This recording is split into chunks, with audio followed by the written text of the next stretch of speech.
Ahí está. Bueno, continuamos en este ciclo de entrevistas, en este formato, con estas herramientas que nos dan la posibilidad de charlar con los protagonistas en este tiempo tan difícil, donde no puede haber contacto, pero sí el contacto presencial, pero sí ese contacto de charlar que tanto nos gusta. Bueno, agradecerle a nuestros oyentes también por acompañarnos en esta época tan difícil y hoy agradeciéndole a Marcelo Benítez, un crack del taladro desde siempre, que se dedica hace mucho tiempo a la formación de juveniles en el Club Atlético Banfield. Así que bueno, Marcelo, la bienvenida para este rato en Contracara y bueno, saludarte. ¿Cómo te va? Hola, buenas tardes. Bien y contento de poder compartir este ratito con ustedes. Bueno, gracias Marcelo por este tiempo. Digo, yo decía, no se puede el contacto presencial, pero sí mantener el contacto vivo, aunque más no sea con estas herramientas, con estas aplicaciones que nos permiten charlar, ¿no? Sí, siempre de lo malo hay que sacar lo bueno. Esta pandemia nos dio la posibilidad o esta cuarentena, de poder con esta herramienta que por ahí en la vida normal no le damos tanta importancia, de poder conectarnos con gente que, por poner un ejemplo, nosotros estamos a 100 metros de Falcioni y nunca tenemos la posibilidad Claro. por ahí de acercarnos a charlar tranquilo con él. Y bueno, gracias a esto y a la cuarentena se dio esa posibilidad. ¿Con quién estás atravesando este momento difícil? ¿Cómo se compone tu familia? ¿Con quién estás compartiendo el aislamiento? Bueno, con una hermana menor y con mi madre. Yo vivía en Ezeiza hasta que empecé a trabajar en Banfield. Siempre viví en Banfield. Mm. Cuando mi papá compró una quinta, que era el sueño de él, en Ezeiza, me fui a vivir ahí porque estaba separado con él. Y bueno, hace 8 años que falleció. Gracias a él volví al fútbol porque me pidió que acepte lo de Banfield. Y bueno, de ahí me mudé, me vine de nuevo para estos pagos. ¿Y qué es lo que más se extraña de la actividad del día a día comparado con esta actividad que también, y ahora vamos a hablar un poquito de todo lo que están trabajando con los chicos, vía videos, vía aplicaciones, pero ¿qué es lo que más extrañas del día a día? Y bueno, justamente eso, el día a día, el entrenamiento, sobre todo los partidos. eh, y bueno, principalmente eso. Nosotros Mm. estamos en contacto con los chicos todos los días, vía Zoom, vía WhatsApp, pero bueno, no es lo mismo para nada. Así que simplemente lo que se extraña es el día a día, de compartir el entrenamiento, la mañana, las charlas, las correcciones, y después, bueno, el día del partido, que es el día más importante. ¿Cómo se adaptan los chicos a estas nuevas herramientas, a esto que está pasando también? Porque obviamente comparto esto que decís, una cosa es el día a día, el entrenamiento, después el partido, a esto a estos ejercicios que ustedes les pueden volcar a través de las redes o a través de la comunicación telefónica. ¿Cómo se adaptan los chicos en este formato? En cuanto a la tecnología, ellos están acostumbrados, pero sí, dentro de todo la están llevando bien, pero obviamente que el cambio es muy grande y, y bueno, nada, están ansiosos porque se termine. Y dentro de todo la estamos llevando bien con los entrenamientos, todas las mañanas con el profe vía Zoom y por la tarde hacemos charlas específicas. Este, hemos hecho, hemos invitado a jugadores del plantel de Banfield, profesionales de primera. eh, Hemos trabajado por puestos específicos, por ejemplo, Ursi con los extremos. Este, También hemos invitado exjugadores. Y bueno, a ellos los entusiasma poder tener la experiencia de jugadores profesionales y también de jugadores que han tenido una trayectoria rica y que han pasado por Banfield. Así que dentro de todo la están llevando bien. Bueno, esto es muy positivo, ¿no? Para los chicos de que puedan hablar con el plantel de primera, con otros jugadores que ya han pasado por Banfield, o quizás también hayan hablado con otros técnicos que no hayan pasado por Banfield. El otro día hablando con Pico, por ejemplo, también nos contaba de estas charlas que enriquecen muchísimo. Sí, incluso a nosotros aprendemos un montón. Y bueno, yo digo que siempre hay que sacar de lo malo y que sacar lo bueno. Nosotros tuvimos la posibilidad de tener muchas charlas con técnicos, por ejemplo, Dabove, que yo no lo conocía, y me dejó una muy linda impresión, porque muy sencillo para trabajar, muy humilde, y no es casualidad que le esté yendo bien. Bueno, después tuvimos la posibilidad de hablar con Julio Falcioni, y, y hoy con Gareca. Y bueno, los técnicos con experiencia a mí personalmente fueron los que más me dejaron cosas importantes, por su trayectoria, o en muchos casos confirmar lo que nosotros pensamos, que vamos por el buen camino. Así que han sido, la verdad, que muy ricas. ¿Cómo, cómo recordás aquellos momentos que a vos te tocaba ser juvenil, hacer las primeras armas en el club, a estos momentos que están viviendo los chicos? ¿Cómo te adaptabas vos y cómo se adaptan los chicos? No digo comparar, pero digo un poco mirar hacia atrás y ver cómo se adaptaba antes el juvenil y cómo se adapta ahora. Bueno, en mi época yo tuve la suerte de jugar un año en River, en novena, jugué un mundialito infantil, y había mucha diferencia hoy en la manera de entrenar, en el sistema de entrenamiento de River, al de Banfield, o a los equipos, digamos, más chicos. Eh, Hoy prácticamente se entrena mejor que en primera, o igual. Los chicos tienen todas las herramientas, desde psicólogo, nutricionista, se, tienen todas las herramientas para poder llegar. Yo tuve la suerte de venir de River, vine en octava a Banfield, salimos campeón, pero yo notaba que tenía una diferencia física con los de Banfield que era tremenda. En River entrenábamos todos los días y acá se entrenaban 2 veces por semana. Entonces, eso me dio la posibilidad a los 14 años de poder jugar en reserva, porque hacía mucha diferencia física. Y bueno, como mi característica era jugador habilidoso, podía hacer la diferencia de esa manera. Hoy está mucho más parejo. Por ahí los equipos grandes pueden sacar diferencia en la calidad de jugadores, pero se achicó mucho el margen. Hoy estamos muy, muy a la par.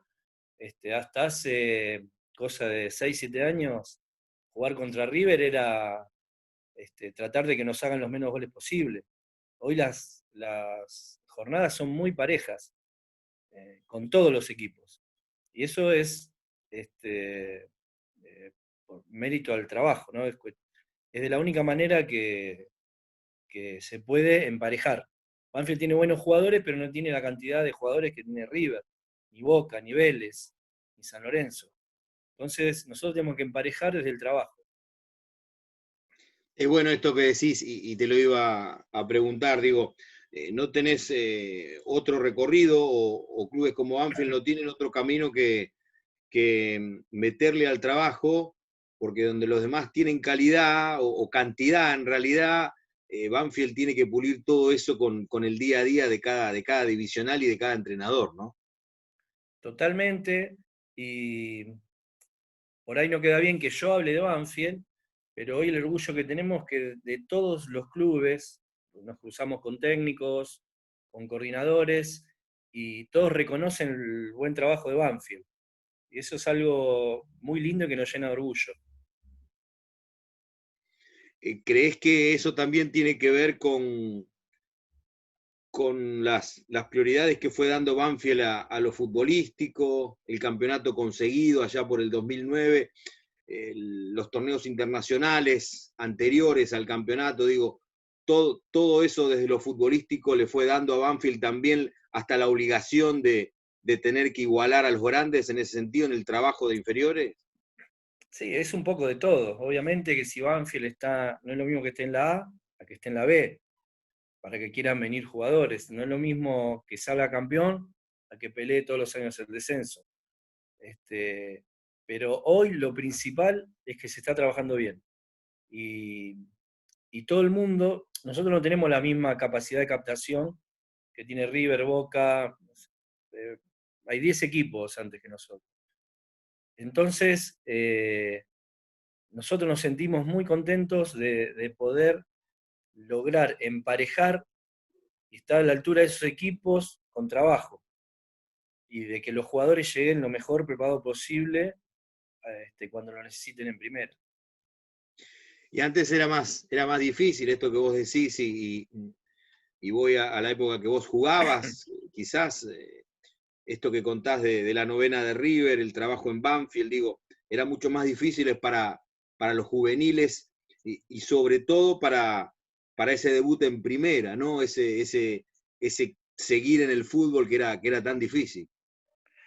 Sí, fue cambiando, cambió muchísimo. Por ahí hay jugadores que no han hecho inferiores. Y hoy no pasaría, hoy un jugador que no hizo inferiores no podría jugar en primera. Pero hay un montón de casos. Antes no se le daba tanto valor. eh, Incluso el otro día hablábamos con el Flaco Vilos. Hoy se trabaja mucho en la técnica del jugador. Llegan con todas las herramientas para llegar a primera, las tienen todas. El Flaco, una anécdota muy simple, contaba que él no le llegó a primera y no sabía controlar la pelota, nunca lo corrigieron. Él controlaba con el borde externo, entonces perdía un tiempo. Hoy se trabaja mucho, como se juega con mucha velocidad, el tema de los controles para ganar tiempo. Y bueno, al Flaco nunca se lo enseñaron. Él hoy, que está del otro lado, se da cuenta que hubiese ganado un montón de tiempo y facilidad para su juego. Eh, y bueno, por eso digo que hoy tienen un montón de ventajas que nosotros no teníamos. Por ahí nosotros la aprendíamos solos en el potrero, los que tuvimos la suerte de tener esa época. A ver, hago la lectura de lo que decís y comparto que el fútbol creció en velocidad, creció desde lo físico, y te pregunto, ¿bajó desde la calidad de acuerdo a cuando vos jugabas? Porque una cosa es jugar bien un poco más lento y otra cosa es jugar bien a la velocidad que se juega hoy y cómo se marca hoy. Digo, ¿perdió en calidad el fútbol? Eh, yo digo que es distinto. No me gusta decir que la época nuestra fue mejor. Eh, por ahí también se necesita hoy más técnica para jugar con la velocidad que se juega. Sí, antes había menos trabajo. eh, Todos los equipos, la mayoría de los equipos jugaba 4-3-3 con un 8 que era muy bueno técnicamente, que tenía ida y vuelta, jugaba con un 10 por izquierda, jugaba con 3 delanteros. Hoy es mucho más táctico, hay mucho más presiones. Sin duda que era más vistoso el fútbol de antes. Y por ahí sí jugaban jugadores más técnicos, que no quiere decir que no podrían jugar hoy, pero cambió mucho en ese sentido.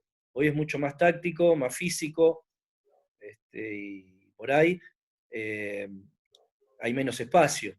Entonces, el jugador que no corre, salvo que sea crack, como Riquelme, es difícil que pueda jugar.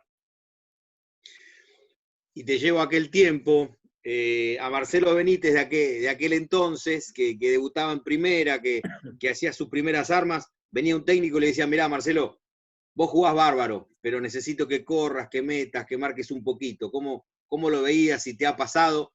Obviamente que vos aportabas desde otro lado, tenías una calidad infinita, y esto que marcás del Flaco Vilos, vos te llegaba la pelota y la parabas sin perder ningún tipo de tiempo, pero ¿te costó adaptarte a lo otro? ¿No te costó?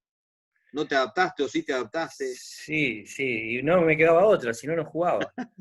Sí, tuve más de 20 técnicos, eh, he tenido algunos que me pedían que haga el esfuerzo para recuperar la pelota, otros, por ejemplo, Ángel Capa, que sí me pedía que tenga una función que colabore para la recuperación, pero él prefería que mi energía la derroche creando, Creando el fútbol. defensivamente. Claro.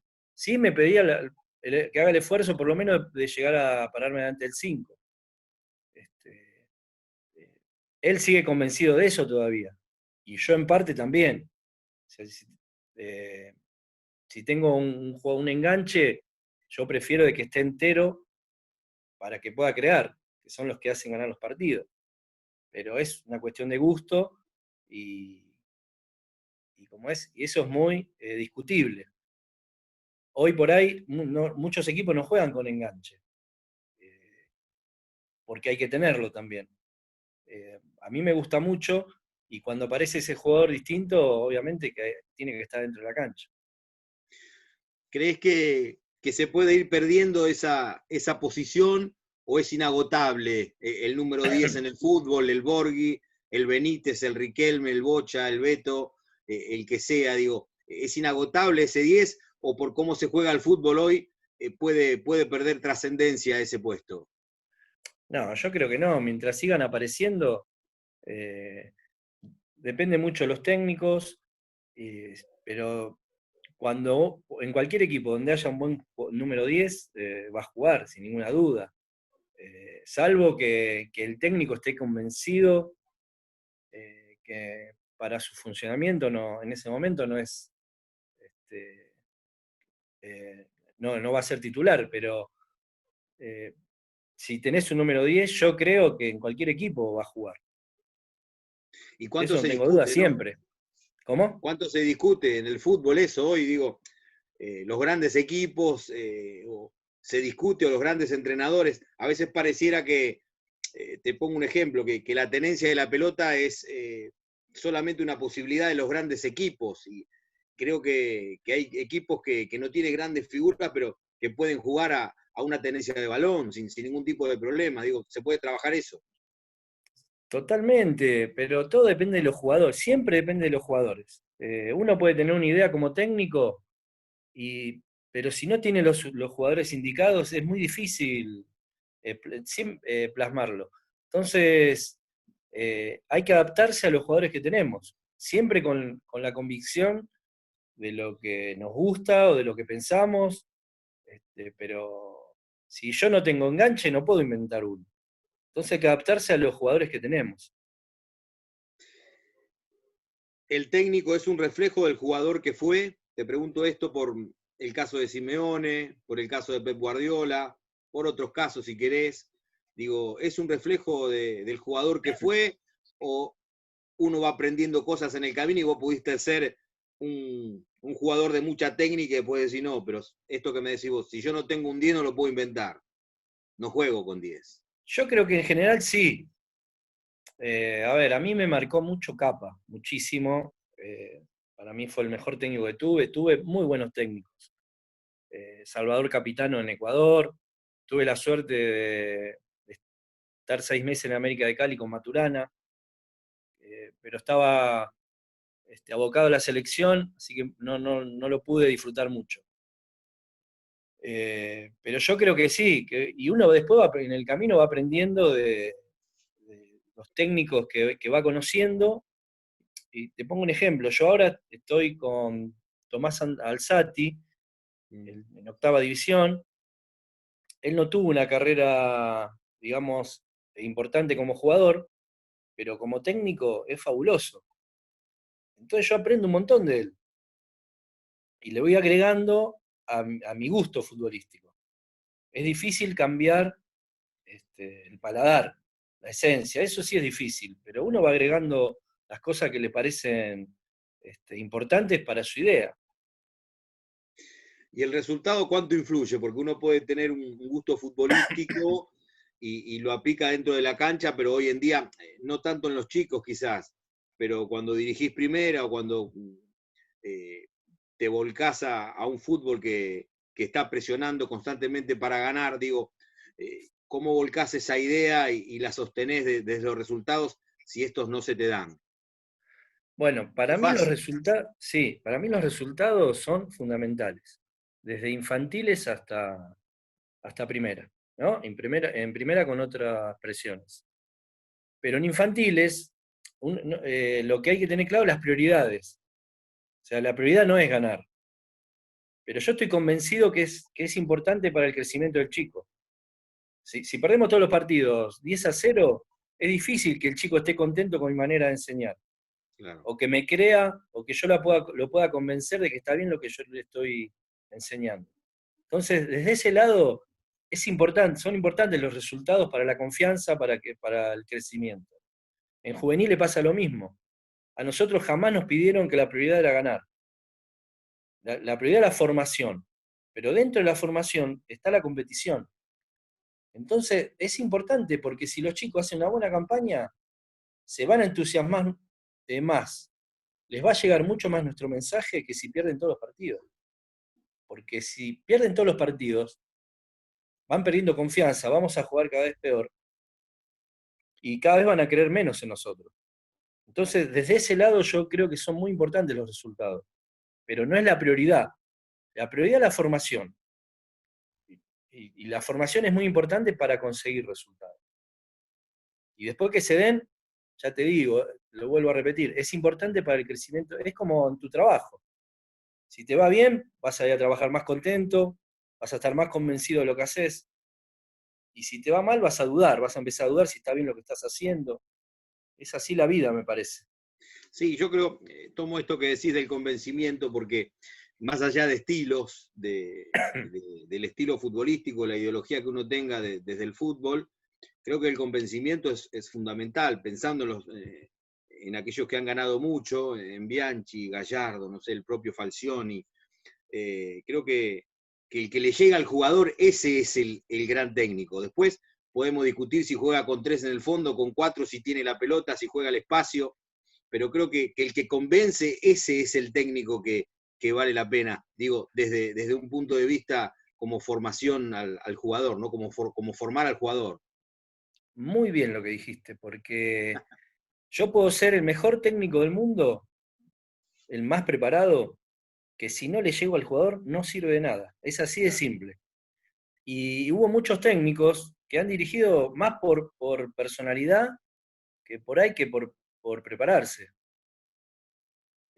Entonces, es fundamental llegarle al jugador, entenderlos, que estén contentos, que estén conformes, convencerlos.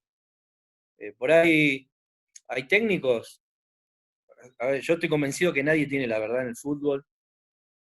Hay técnicos que por ahí con el látigo les ha ido bien, pero quizás con algunos jugadores les ha ido mal, porque hay jugadores por ahí tuvieron una vida difícil, hay que entenderlos, hay que saber llevarlos.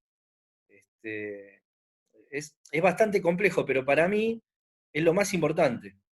Llegarle al jugador, convencerlo de lo que uno quiere, y por ahí hasta te diría que no se da tan perfecto como vos lo trabajaste o lo planteás, pero si el jugador está bien dentro de la cancha, por ahí te lo resuelve con una jugada. ¿Sí? Porque el fútbol no es matemática. Entonces, de eso sí estoy convencido, como dijiste vos, que lo más importante es poder llegarle al jugador. Después está la parte humana también, y sobre todo en la formación de juveniles, ¿no, Marcelo? Porque más allá de ganar un partido, de ganar el domingo, de salir campeón o de no tener una buena campaña, porque el fútbol bien sabemos que son buenos y malos momentos, está lo otro, el formar un juvenil, en enseñarle cuestiones que tienen que ver con la vida. Digo, los entrenadores como vos que están en la parte de formación también tienen que ver ese costado, que quizás es más importante que el otro, ¿no? Para la formación propia del juvenil como persona. Totalmente, mira, por eso yo estoy tan contento como estamos trabajando en Banfield, la bajada de línea de los coordinadores, en este caso de Hugo Donato, y que por eso digo que es importante el resultado, pero hay otras prioridades, la formación. Nosotros estamos muy encima del tema del colegio. Nunca vas a ver esto destacado por técnicos de muchos equipos, un jugador de Banfield que insulte al árbitro o al técnico rival. Este, se hace mucho hincapié en eso, en la educación, y obviamente que lo más importante es lo futbolístico, pero nosotros vamos acompañados de todo lo otro que es muy importante para el crecimiento de cualquier persona. El estudio, la educación, el respeto por el compañero, por los mayores, y bueno, con orgullo puedo decir que muchos clubes destacan eso de Banfield. ¿Crees que puede ser el camino ese como para que el fútbol en la elite no sea una picadora de carne como es ahora? Digo, una picadora de carne que se come los técnicos, que se come los pibes en 3 o 4 partidos que no andan bien. Eh, Digo, Sí, si sí, uno va con esos valores, digo, es muy difícil que por ahí 3 o 4 partidos que no andes bien te puedan torcer desde el sí, pensamiento. sí, lamentablemente eso no depende de los jugadores. Hoy hay muchísimos intereses que lamentablemente nosotros no tenemos poder de decisión. Pero lo importante es que sí lleguen con la cabeza clarita de que son jugadores de fútbol, que no son más que nadie, porque yo siempre tuve claro que yo soy un privilegiado porque tuve la suerte de poder entrar a una cancha, que es lo que le gustaría a la mayoría. Entonces yo tuve la suerte de poder hacerlo. Entonces me siento agradecido. Eso tratamos de inculcarle a los chicos, porque es la verdad aparte, no es porque es algo que me parezca a mí. Es la verdad, nosotros somos todos iguales. Yo tuve la suerte de poder jugar en primera. Eso no me hace mejor que nadie. Entonces, eh, la idea es que ellos lleguen con la cabeza lo mejor parado posible, que sepan, que sepan respetar, que tengan humildad, que el sacrificio lo hacen porque se levantan 5 de la mañana, 6 para venir a entrenar todos los días, eh, con problemas económicos, problemas de distancia. Entonces, si tienen la posibilidad de llegar, la idea es que lleguen lo mejor preparado posible, tanto en cuanto a educación, a, a humildad, y eso le va a hacer mucho más fácil el camino. Con respecto a esto que marcás de la formación, ¿es una contra los flashes a veces o el periodismo que se sube a determinados eh, estándares o por lo menos a determinadas exigencias a los jugadores, los representantes, el show del fútbol, el contexto? Digo, ¿todo esto es o va en contra de esa formación que tiene el futbolista? Bueno, no es lo ideal que un chico de 14, 15 años tenga representante, pero es la realidad, o sea, lo tienen. Entonces nosotros desde ese lado tratamos de acompañar. Por suerte nos consultan cuando le ofrecen representarlos, y bueno, por ahí obtienen una ayuda de un viático, los botines, pero en la realidad que estamos hoy sumergidos. Entonces, la idea es que no se confundan, porque ha pasado de chicos que por ahí les dan 4 o 5 pares de botines y ya piensan que llegaron a primera, porque son figuras. Entonces, el trabajo nuestro, que lo disfruto muchísimo, es acompañarlos desde ese lado, de que tengan por lo menos la experiencia de jugadores o exjugadores que han pasado por eso y, y que lleguen bien preparados. Marcelo, te llevo a cuando jugabas y ese debut. ¿Qué te acordás de cuando debutaste en primera Bueno, división me con la camiseta pasó, del taladro? sí, me pasó, bueno, como te dije antes, tuve la suerte a los 14 años de poder jugar 4 partidos en reserva, que era algo increíble, que hasta hoy 14 años sigue, ya en reserva. 14 años, sí. Y en primera, a los 15 o 16, no me acuerdo, ya había cumplido 16, también un partido en Rosario que se lesiona Molina, y a Kawakami, que era el 10 de reserva, lo habían dado a préstamo. Banfield jugó creo que sábado en Rosario con Rosario Central, y jugaba el miércoles con Argentino de Rosario. Y bueno, me llevaron al banco, que el técnico era Ricci, con 15 o 16 años, no recuerdo si había cumplido los 16. Después cuando vino Ángel, yo tenía 17, también.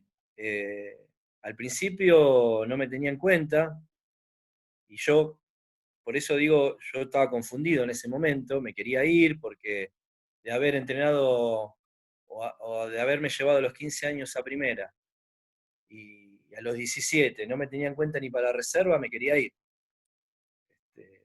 Pero bueno, por suerte no me dejaron, no me dieron el pase. El segundo partido, o el primer partido en reserva, justo estaba terminando el primer tiempo y entra el plantel, que llega al estadio, entra a la platea, y bueno, tengo la suerte de hacer una jugada que se gambeteó a muchos, desde mitad de cancha hasta el arco, y me vio Ángel. Así que al partido siguiente me llevó al banco contra Tigre, de local, un viernes a la noche. Y bueno, creo que a los 20 minutos del segundo tiempo, perdiendo 1-0, lo mete a Horacio García, y a los 5 minutos me dice, nene, venga. Yo me quería morir porque pensé que no me iba a poner. Y me dice, vaya, tire paredes, caños, haga lo que sabe hacer. Así, nada más. Yo esperaba que me diga algo más. Así que nada, entré bien, por suerte, tiramos unas paredes con Horacio. Y bueno, el partido siguiente con Quilmes de visitante ya fui de titular. Y me tocó jugar un partidazo. Así que a partir de ahí ya quedé, hicimos una campaña bárbara. Y bueno, me quedó muy marcado eso, que él me hizo sentir, me sacó toda la presión. Nunca se me pasó por la cabeza miedo a perder la pelota. Y eso él me lo inculcaba en los entrenamientos. Entonces, yo entraba convencido de que iba a jugar bien. Y eso me marcó para poder transmitírselo hoy a los chicos. Vos sabés que el otro día hablando con Pico también nos hablaba con Pico Hernández, de Capa, que cuando llega al club, bueno, él con sus características tenía mucha velocidad por la banda, pero fue Capa precisamente el que le inculcó el freno, el enganche, el enganche y el pegarle al arco con su mejor perfil. Habló muy bien de Capa en aquel momento, y bueno, coincide con esto que vos me estás marcando de aquellas enseñanzas, ¿no? Bueno, a mí él no sé si fue porque fue el primer jugador que sacó, pero yo sentí que él siempre tuvo algo especial conmigo. De hecho, íbamos a ver a Boca los domingos. Incluso yo, siendo jugador de primera de Banfield, subí al micro de Boca. Esto lo hice 3 o 4 partidos. Iba al hotel a buscar a Ángel. Bueno, Marcelo, vos me hacías hincapié en aquel Boca que iban a ver con Capa en el 87, digo bien, aquel Boca que estuvo muchos partidos invictos y que después termina perdiendo la liguilla con Independiente. Claro, bueno, pero a mí me llamaba la atención cómo salía jugando Rabina, Higuaín, Higuaín y Rabina eran los zagueros de ese equipo. claro. Y bueno, lo mismo nos pasó con Ángel en Banfield, que todo el mundo decía que en la primera vez no se podía jugar al fútbol. Y yo me acuerdo que ese torneo, a donde íbamos a jugar, perdón, agregaban tribunas, porque era sensación Banfield por cómo jugaba. Fue un equipo que no ascendió porque tuvimos mala suerte en los penales, un partido con Italiano en la semifinal que erramos cualquier cantidad de goles. Pero bueno, más allá de eso, nos convenció a la gente de que siempre se puede jugar al fútbol. Eso no quiere decir, porque a él lo tildan de lírico, los que lo quieren como es difamar, pero como es que lo tratan de lírico, y él es el primero que nos dice que a veces la pelota hay que tirarla fuera de la cancha. O sea, él no quiere perder, pero sí que prioriza jugar al fútbol, que él está convencido que para ganar hay que jugar bien. Y a él la manera que le gusta es tratando bien la pelota. Eso no quiere decir que, como es, que no le importe el resultado, ni que no se puede tirar una pelota para salvar un gol afuera de la cancha. Claro. Eh, por eso, bueno, a mí me quedó muy marcado Ángel, y sobre todo, no solamente a mí, la mayoría de los jugadores que, si prestás atención, que pasaron por él, te van a decir que si no fue el mejor, fue uno de los mejores técnicos que les tocó disfrutar. Marcelo, y cuando jugabas, ¿te gustaba mirar fútbol? Porque hoy los chicos, y el otro día también hablando con Javier Sanguinetti, nos decía, bueno, hoy los chicos tienen de todo para mirar, ponés canales deportivos y tenés, pero 20 canales. En aquella época no había, era o mirar fútbol italiano o mirar algo del fútbol argentino a la noche, fútbol de primera, no había tanto. ¿Te gustaba escuchar fútbol o preferías que hacer otra cosa? Mirá, yo era medio raro en ese sentido, ¿viste? Sí miraba fútbol, pero no era fanático, como, yo digo fanático, como la mayoría de los jugadores, el que le gusta el fútbol, mira fútbol todo el día.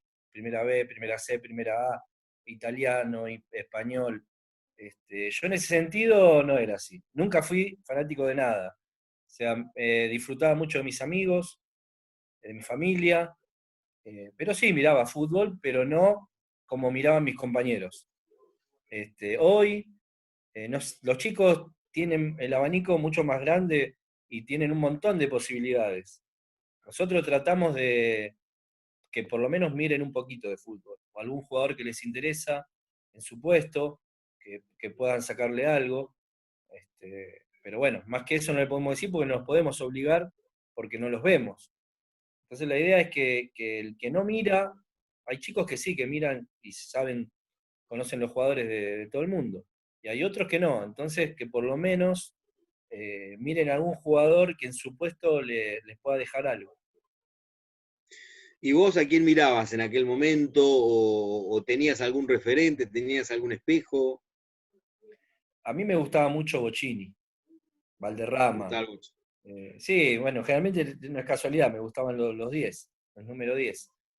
Pero había muchos jugadores buenos. En Banfield, por ejemplo, me gustaba y tuve la suerte de poder disfrutarlo dentro de la cancha, el Pampa, y Horacio García, el gringo Sutión, qué sé yo. Pero el Pampa era para mí el jugador más completo de todo, tenía todo. Era un jugador que tenía todo, tenía presencia, hacía goles de cabeza, de tiro libre, tiraba bien los corners, le pegaba bien a la pelota, cambio de frente, rebotaba bien. O sea, un jugador que tenía todo. Sumado que tenía carisma y era buen Y, tipo. y lo que Eh, contagiaba, ¿no? Porque agarraba la pelota y iba al frente como loco y cómo contagiaba eso al equipo. bueno, nosotros ese equipo, que ya te digo, no tenía tanto trabajo como tienen hoy, ni video, ni ver rivales, o sea, los trabajos, los martes eran trabajo físico, los miércoles hacíamos fútbol, los jueves por ahí hacíamos fútbol de nuevo o algún trabajo físico-técnico, qué sé yo, pero adentro de la cancha era un equipo que iba tan al frente que todos, que no era muy, que la mayoría eran jugadores técnicos, porque el zorro pasaba todo el tiempo, había que pedirle por favor que baje a marcar. El indio era un jugador más de marca, pero también que le gustaba pasar al ataque. Después teníamos en el medio a Sutión, que era un jugador completo, ida y vuelta, muy bueno técnicamente, pero también colaboraba mucho en la marca. Después teníamos a Sassone, que era un animal. Y después estábamos los que jugábamos, que era un equipo sumamente ofensivo, pero que eh, era un equipo que no se guardaba nada.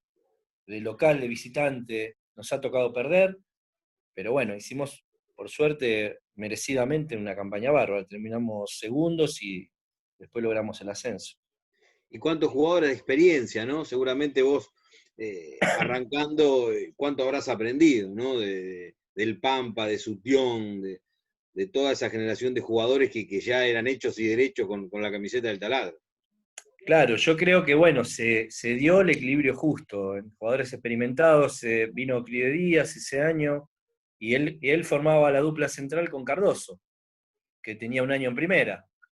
Después estaba el Indio, que ya venía de 2 o 3 años en primera, y el Zorro no. El Zorro era nuevo.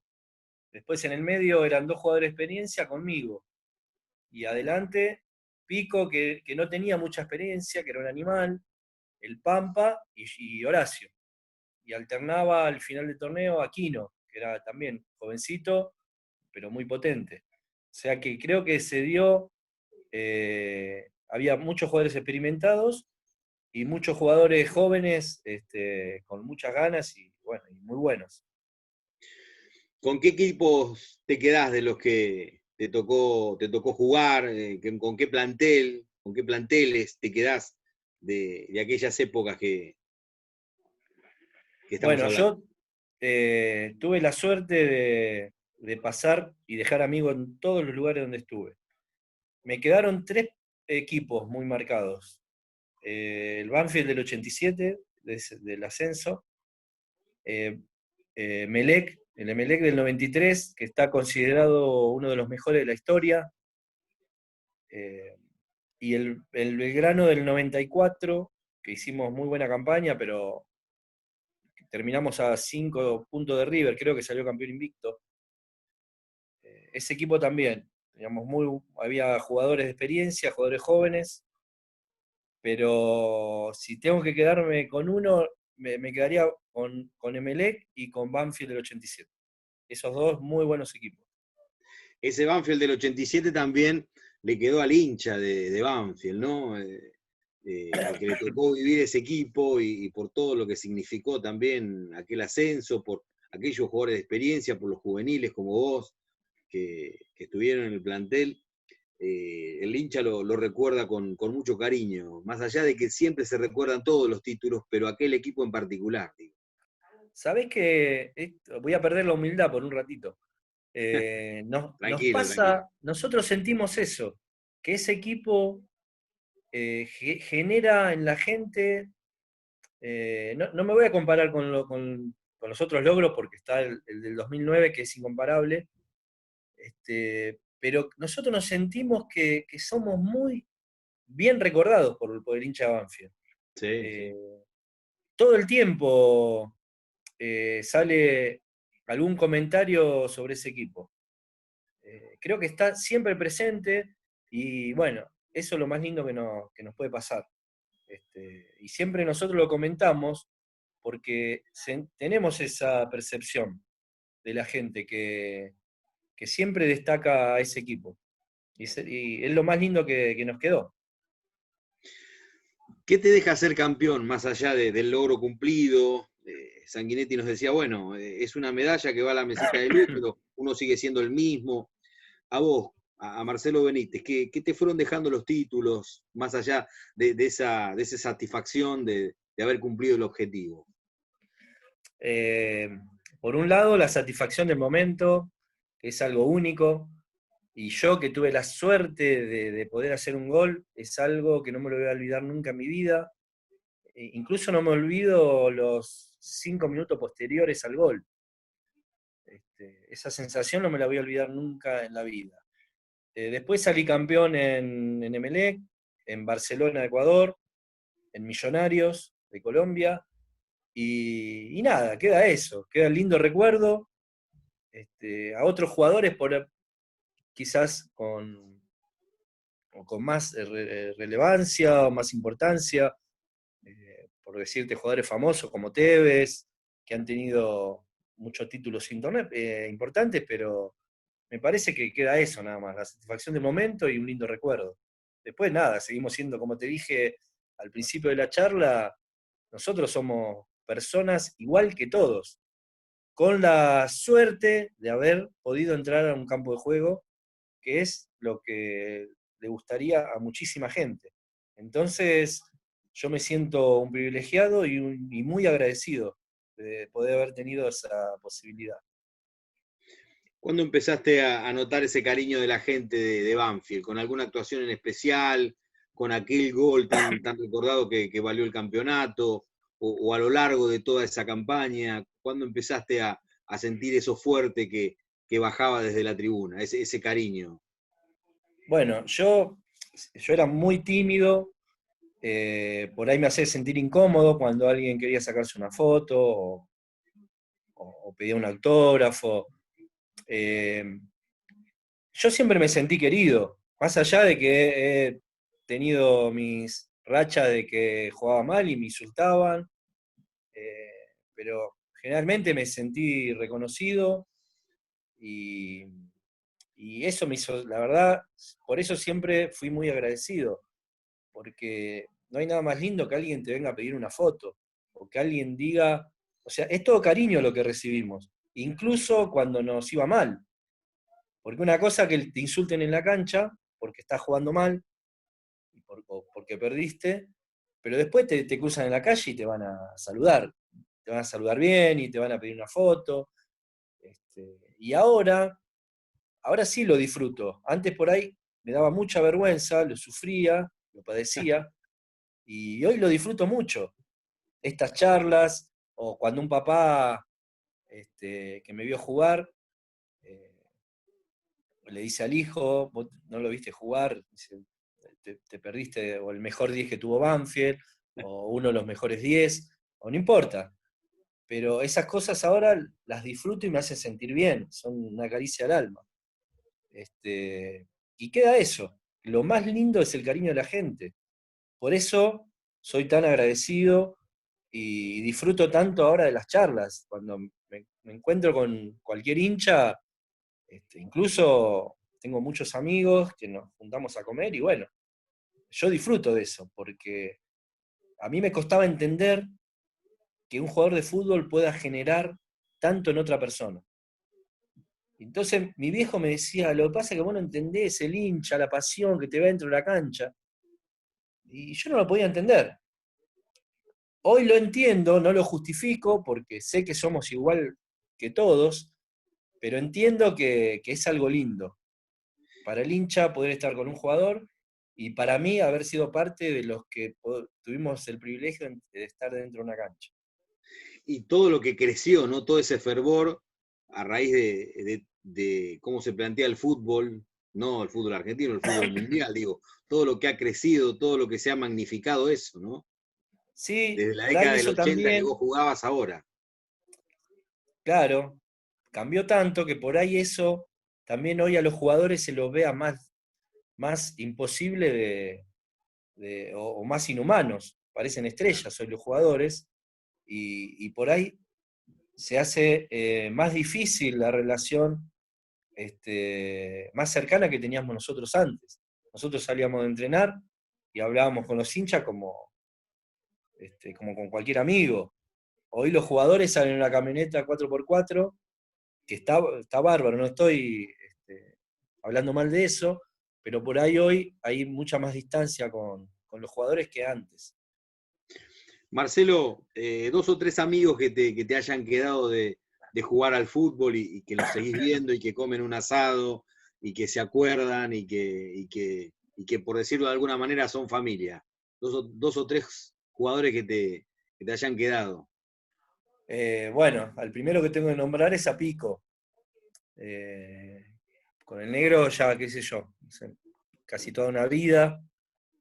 Ahora tuvimos la suerte de poder encontrarnos en el plantel de fútbol juvenil, cosa que lo disfruto todos los días. Él es como un hermano de la vida. Y después ya te digo, es difícil porque me han quedado amigos en todos lados. De hecho, yo estoy en contacto con gente de Ecuador, con gente de Belgrano, todo el tiempo. Y acá en Banfield, es más, tenemos la suerte ahora en juveniles de lo lindo que es el fútbol, de coincidir con jugadores de otra generación, de otra época. El Chelo Bustamante, el Flaco Vilo, Julio Barraza, y bueno, eso es lo lindo del fútbol, que vas haciendo nuevas amistades. Así que nada, la verdad que disfruto todos los días de lo que hago, y siempre soy repetitivo con la palabra agradecido, pero nada, lo disfruto porque lo vivo así. Estoy feliz de lo que hago. ¿Y salen picados de vez en cuando? Sí, ¿Salen sí, picaditos? sí, yo ya casi por la rodilla no puedo jugar, pero sí, se arman con la excusa de comer un asado, jugamos los técnicos contra los profes, sí, sí, se arma y se pone lindo, se pone picante. Siempre Marcelo, terminamos ganando, ¿así? perdona, que siempre terminamos ganando nosotros, digo. Está bien, como debe ser. Sí. Marcelo, ¿y algún jugador que te marcaba bien y que vos decías, era entre semana y decía, juego de vuelta contra este que me tiene de hijo, que me marca, que lo paso y ya lo tengo de vuelta adelante y que me anticipa? O algún jugador que te haya ahí marcado férreamente. Eh, no recuerdo que el primer año me hacían, pero muchos partidos marca hombre a hombre. Y que era terrible porque me escupían. Me acuerdo uno, jugador, tengo una anécdota linda con Ramírez López, jugó en Defensa y Justicia, después jugó en Estudiante de La Plata. Una semifinal en cancha independiente contra Defensa, marca hombre a hombre y me escupía y me pegaba codazo, y yo estaba sacado. Entonces, Ángel Capa me gritaba desesperado, entonces me acerqué al banco y me decía, tírele caño, tírele caño. Decía eso, bueno, pero cuestión Te que estaba se dio matando. así. Mirá, se dio así un gol que Pico debe tener el video, que la jugada se da contra el banco, yo quedo de espalda, me doy vuelta y le hago el caño. Le doy el pase a Pico, Pico gambetea 1-2 y hace el gol. Quedó como anécdota. Bueno, pasaron como, qué sé yo, 20 años. Fuimos a jugar un torneo a Quilmes y había un negro grandote fisiculturista. Cuestión que en el partido, nosotros teníamos buen equipo, jugaba Casperca, Patricio, mi hermano. Le hago un caño y me mete una patada terrible, le sacan amarilla, eh, seguimos jugando, me pega otra patada, estaba sacado, lo echan. Y cuando lo echan me dice, ahora te voy a esperar en el vestuario. Yo digo, bueno, yo quería que termine nunca el partido porque me va a matar. Este, bueno, nada, cuestión que cuando llegamos al vestuario, se estaba riendo y me dice, ¿vos sabés quién soy yo? No, le digo, Ramírez López. Era Ramírez López. No, Claro, pasa que en esa época era es, flaquito, de pelo claro, largo, y bueno, nada, él lo primero que me dijo, ¿vos te acordás de lo que te hacía, no? Sí, le digo, me escupía, me hacías de todo, qué sé yo. Este, pero no, recuerdo que había jugadores que tenían mucha presencia, había un central en Chipoleti, Solari Gil, que era terrible, te mataba. Eh, pero así jugadores que me... Lo que pasa es que yo jugaba por muchos lugares del campo de juego, entonces claro, no tenía un jugador en especial como hoy. Se marcan los duelos en los extremos, que sí, el 11 contra el 4 que son marcados los duelos. lo que pasa es En que vos te esa tirabas, época yo recuerdo que vos te tirabas para atrás para recibir, yo con me la cancha tiraba de mucho frente, atrás. con la Sí, cancha sí, de frente. claro, yo me tiraba mucho para atrás, entonces jugaba libre, jugaba por muchos lugares del campo, y bueno, entonces no generaba que tener una marca fija. Claro. Marcelo, y bueno, para ir redondeando un poquito, y la verdad que esta charla futbolera es buenísima. eh, si te pregunto por Banfield, ¿qué me decís? Y bueno, Qué es Banfield Banfield, en tu mirá, vida? yo nací hincha de River. La primera cancha que me llevó mi viejo fue la de Banfield. Siempre estuve convencido que iba a jugar en Banfield, porque vivía a 10 cuadras de la cancha. Cuestión que se dio, porque me vio el técnico de River de ir a jugar el Mundialito, hice la novena en River, pero no veía la hora de venirme a Banfield. Estuvimos 2 o 3 meses pidiendo que me den el pase, hasta que, bueno, aceptaron porque no, yo estaba decidido a no seguir yendo a River. Y bueno, Banfield fue mi vida, o sea, sin darme cuenta me fui haciendo hincha de Banfield, todos, mi viejo, mi familia, mis amigos, tenía amigos, tengo amigos de la infancia hincha de Banfield, o sea que sin pensarlo, yo era hincha de Banfield, era el club que más quería, y ni hablar con el pasar de los años. Y hoy, bueno, que puedo disfrutar todos los días de, de la gente de Banfield, de mis compañeros, de mi hija que es hincha de Banfield, de mi nieta. Mi nieta quiere todo verde. Entonces, bueno, Banfield es parte de mi vida, muy importante. Creo que es el más importante. Hay otro club que yo quiero mucho, que es Emelec, de Ecuador. Pero sin ninguna duda, yo ya te digo, no soy fanático de nada, no tengo ídolos, sí, admiro a mucha gente, y bueno, sin ninguna duda, Banfield, junto a mi familia, es lo más importante, la parte más importante de mi vida. Está clarísimo.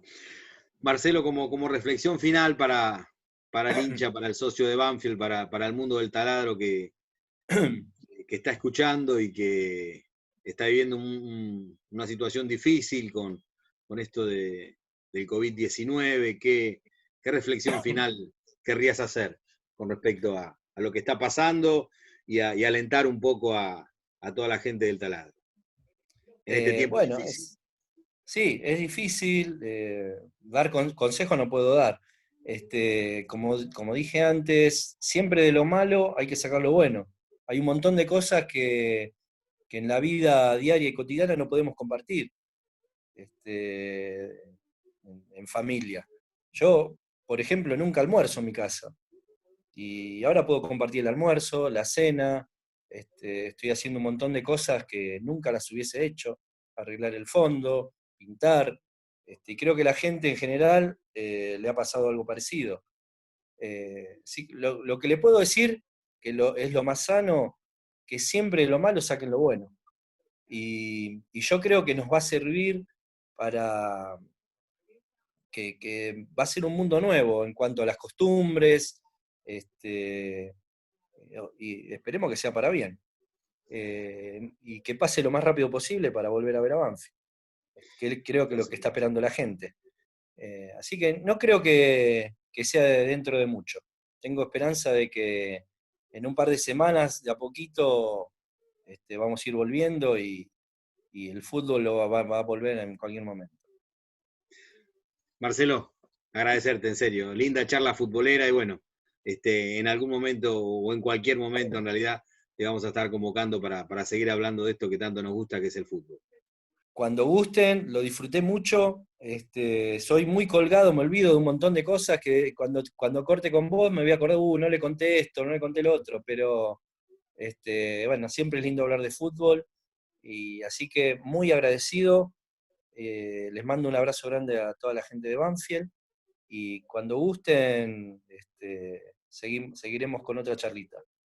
Por supuesto que sí, gracias de verdad, Marcelo. Al contrario. Marcelo Benítez, en Contracara.